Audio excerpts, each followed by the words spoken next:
SageMaker, some people love it, some people hate it. It's often misunderstood. As AWS launches even more SageMaker services, I think it's useful to come back and talk about the origin story of SageMaker. Why does it exist? There are three core reasons, or there's basically three things as an end user that SageMaker does for me that are very useful. And as always with the cloud, this comes back to an accounting equation, to the CFO, renting a car versus buying it. So prior to SageMaker, here's the scenario. You have a data science team, an ML team. You want them to start doing machine learning and deep learning. You recognize that you need to get some expensive compute instances. NVIDIA will sell you these GPU servers. They can be really expensive. You're not sure if you really want to make the investment. So you say, great, let's go to AWS. We're going to rent some of these instances, P2s and P3s. Now I think there's even a P4. And you're going to get these GPU servers. Your people rent them. They start using them. They're developing stuff. It's cool. And then you get the bill and you realize that they've been leaving them on for days or weeks or months or whatever it is. And it's really expensive. Like right now, the P4D 24XL is $33 an hour on demand. And you can get a basic server from AWS, let alone the other clouds, for like 5 cents an hour or 10 cents an hour. So it's a significant premium. And I know the AWS reps say, no, but there's commit to consume. We have all these packages, don't worry. But still, it's a very expensive in comparison to other AWS servers.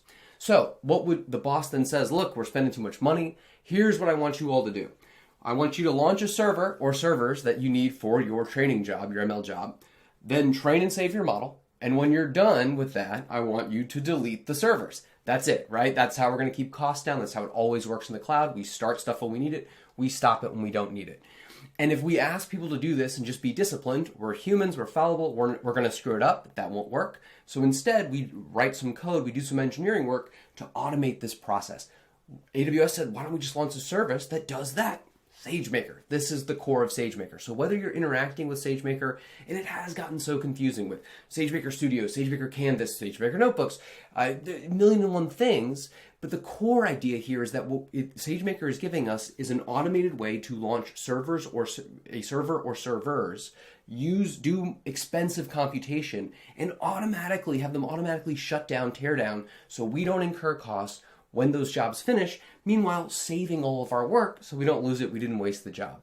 Whether, again, this will take many new forms now and there are many new entry points into this world, but this is the core thing. So if you're finding yourself in a scenario where you're like, man, I'm spinning up lots of compute instances or expensive compute instances to do machine learning and I'm not doing a good job of turning them off, SageMaker is something you should consider.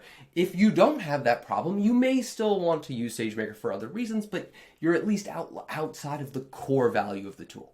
Hope you found this helpful.